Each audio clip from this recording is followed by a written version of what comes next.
duro en poco tiempo. Porque eso podía poner en duda ya no el estado del bienestar, sino la recuperación económica. No lo dice el diputado de Iniciativa o Izquierda Unida, no. Se lo dicen economistas que entienden que sus políticas, que la política que usted quiere aplicar, pone en jaque el estado del bienestar y pone en jaque la recuperación económica, pasando de la recesión quizás a la depresión. ¿Es eso responsable? No, señor presidente, eso es profundamente irresponsable. Y expresa una profunda insensibilidad como gobernante que usted dice ser de izquierdas y progresista. Hoy necesitamos liderazgo en Europa, ese liderazgo que ustedes no han tenido. Y un liderazgo que diga que necesitamos un gobierno económico, con finanzas europeas, con una gobernanza económica, pero no una política de ajuste hacia Grecia, que lo que supone es que los griegos lo que tengan por muchos años es un escenario en el que no van a crecer y un escenario de ajustes duros, durísimos. Con una Europa que presta al 5% cuando los bancos le da al 1%. Yo eso no es la Europa que quiero. Yo quiero Europa, pero quiero una Europa distinta. Y lo que lamento es que usted no está liderando desde la presidencia española esa otra Europa que muchos europeos y que muchos ciudadanos queremos. Y el problema de fondo, y acabo, presidente, voy acabando, es precisamente la actitud que ustedes están teniendo. El Fondo Monetario exige una propuesta de ajuste, reducir el déficit. ¿Y ustedes qué hacen? Reducir el gasto. Sin una política fiscal distinta, sin nuevas exigencias y sin reformas estructurales al sector financiero. Si uno hace una drástica reducción del déficit, puede comprometer el futuro. Así que reducción del déficit, sí. Drástica, no. Si no, España no estaría en condiciones de crecer este año. Esta no es mi frase, señor presidente. Esta es su frase, hace apenas unas semanas. Una drástica reducción del déficit supondrá que España no esté en condiciones de crecer este año. Yo asumo sus máximas en este caso, pero las máximas de hace unas semanas, no las de hoy, señor presidente. Y lo que le digo es que la propuesta de ajuste de caballo que nos propone es un ajuste precisamente duro, durísimo, y es un ajuste que lo van a pagar los más débiles. Le anuncio ya que nosotros vamos a proponer y vamos a ser propositivos si cambian de senda, pero que por este camino no les vamos a acompañar. No solo no les vamos a acompañar, van a tener nuestra oposición. Si usted quiere, modesta, pero una oposición contundente y una oposición que se va a producir en esta Cámara y que se va a producir, creo, también en la calle. Porque no es que no sea justo, no es decente decir que el ajuste es equitativo y que a los bancos no se les toca nada, que a las rentas altas no se les toca nada y que se toca a pensionistas, a asalariados, a trabajadores. Y sobre todo, el arte de la política lo que tiene que dejar de ser es decir una cosa para hacer exactamente lo contrario. Nosotros por ahí no vamos a pasar. Nada más, presidente. Muchas gracias. Muchas gracias, señor Herrera. Por el Grupo Mixto tiene en primer lugar la palabra el señor Jorquera. Era el turno de Izquierda Unida a los Verdes. Joan Herrera le dice al Gobierno que para reducir gasto, en vez de suprimir la ayuda, por ejemplo, al desarrollo, podría retirar las tropas de Afganistán. El programa de Zapatero, según Joan Herrera, pone en jaque el sistema de bienestar y la recuperación económica. Señoras diputadas, señor presidente del Gobierno, tiempos del miedo. Vive el mundo en estado de terror y el terror se disfraza. Dice ser obra de Saddam Hussein, un actor ya cansado de tanto trabajar de enemigo, o de Osama Bin Laden, asustador profesional. Pero el verdadero autor del pánico planetario se llama mercado. Este señor no tiene nada que ver con el entrañable lugar del barrio donde uno acude en busca de frutas o verduras. Es un todopoderoso terrorista sin rostro que está en todas partes como Dios y cree ser como Dios eterno. Sus numerosos intérpretes anuncian: el mercado está nervioso, y advierten: no hay que irritar al mercado. Su frondoso prontuario criminal lo hace temible. Se ha pasado la vida robando comida, asesinando empleos, secuestrando países y fabricando guerras. Señorías, no son mías estas palabras. Son palabras de Eduardo Galeano, extraídas de un artículo publicado el 13 de diciembre de 2002, pero creo que reconocerán conmigo que están de rabiosa actualidad. Señor presidente, esta crisis iba a desembocar en la refundación del capitalismo, y ahora nos encontramos con la pretensión de aplicar las mismas políticas de ajuste duro que el FMI dictó para Sudamérica en las décadas de los 80 y 90. Esta crisis exigía una regulación mucho más estricta de los poderes y mercados financieros, y ahora los Estados se pliegan a sus exigencias. Primero se movilizaron en todo el mundo ingentes cantidades de recursos públicos para salvar al sector financiero. Ahora los grandes poderes financieros dictan lo que hay que hacer y lanzan ataques especulativos contra las economías más débiles. Tiene razón el fiscal general del Estado al calificar estas prácticas de criminalidad económica. Pero no basta con valoraciones jurídicas o con alegatos morales. Hacen falta medidas políticas. ¿Pero dónde están esas medidas? Señor presidente, usted ha renunciado a aprovechar la presidencia de turno de la Unión Europea para impulsar un programa ambicioso de reformas. ¿Dónde están los mecanismos de supervisión? ¿Dónde está la nueva regulación? ¿Qué se ha hecho para combatir los movimientos especulativos de capital? ¿Dónde están los impuestos a la banca para asegurar el retorno a las arcas públicas de las ingentes cantidades de dinero destinadas a su rescate?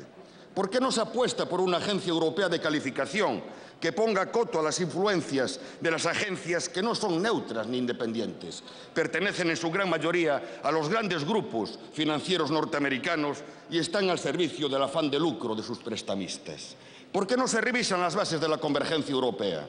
No se puede converger en políticas monetarias y fiscales si no se converge también en los índices de desarrollo humano. Sin esta, la otra solo acentuará los desequilibrios y abocará a las sociedades menos desarrolladas a severos ajustes en situaciones de crisis como las que estamos viviendo.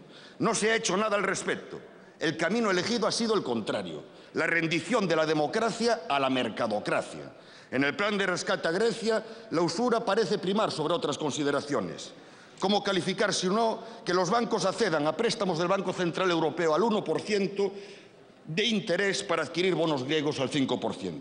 Y en lo que respecta al Estado español, una nueva vuelta de tuerca, una reducción adicional del gasto de 15.000 millones de euros que, por lo que usted ha expuesto, se traducirá en un tijeretazo en políticas de protección social y en un tijeretazo a las comunidades autónomas. En definitiva, se aprueba un nuevo sistema de financiación de las comunidades autónomas para intentar corregir los déficits crónicos del sistema, para acto seguido y sin contar con ellas, aplicarles un nuevo recorte.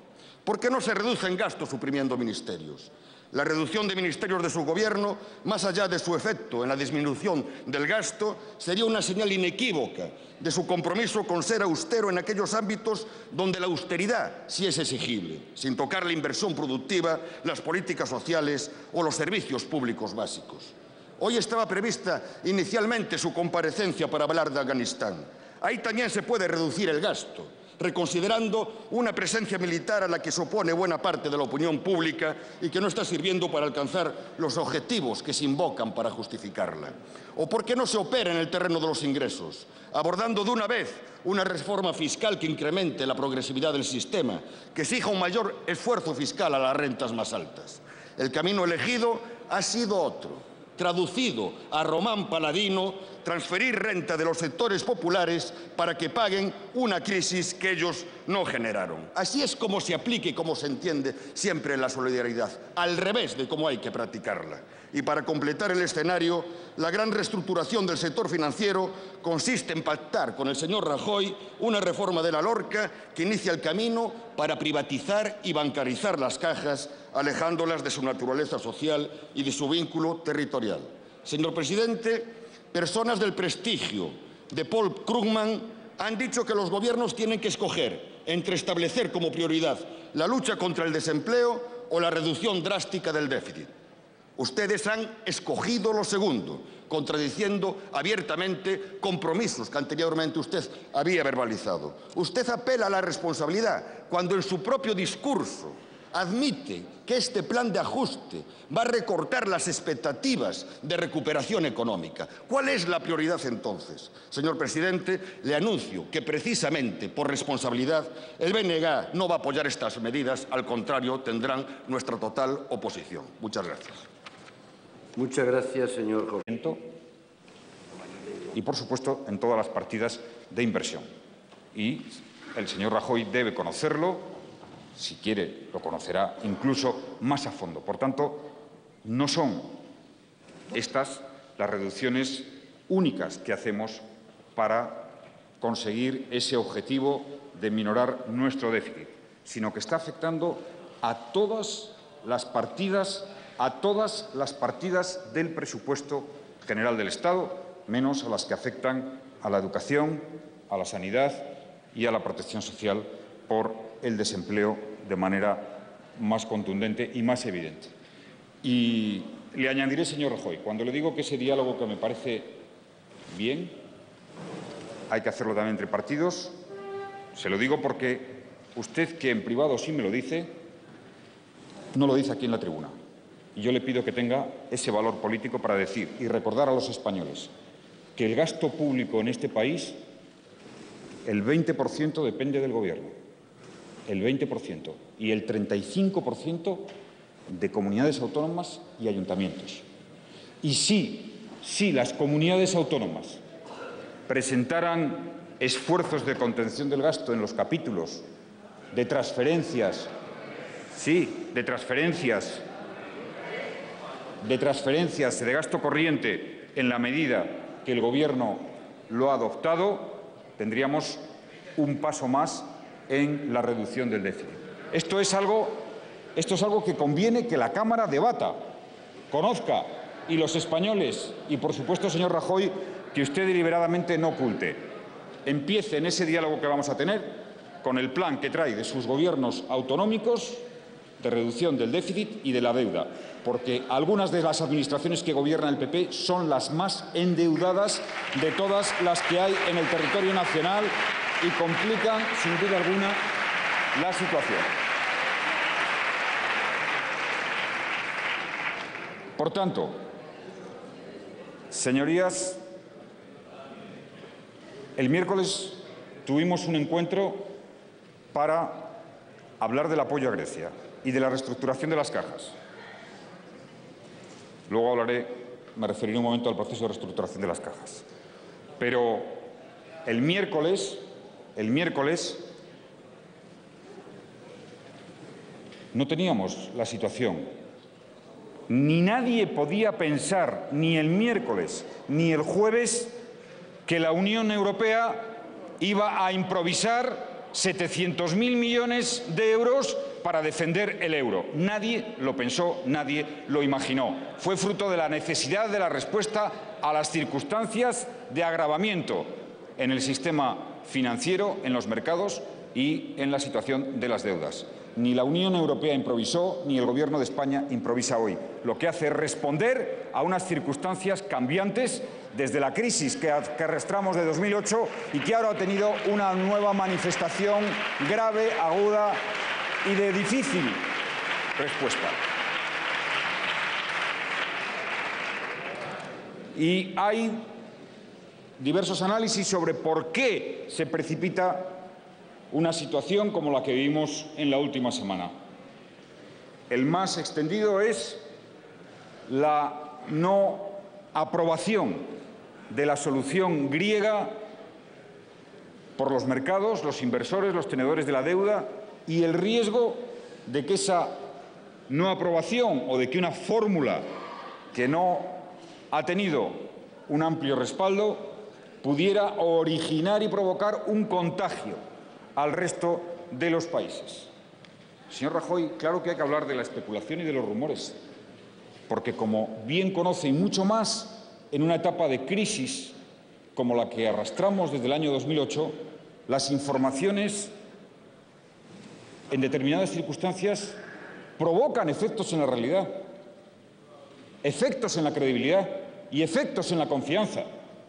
Y ese rumor de la necesidad de un préstamo urgente de casi 200.000 millones de euros que España debería hacer para afrontar sus compromisos con la deuda, claro que hizo daño y generó desconfianza. Pero no era cierto, no era cierto, ni había ninguna previsión ni ninguna necesidad por parte del Gobierno de acudir a esa fórmula con la situación de nuestra deuda y con la capacidad de pagar nuestros compromisos y de emitir deuda en circunstancias más difíciles que hace unos meses, pero todavía perfectamente asumibles para el Tesoro español. Eso sé que está ausente de cualquier análisis o de cualquier referencia que pueda ser objetivo. Y esto no esconde las dificultades que tiene la economía española.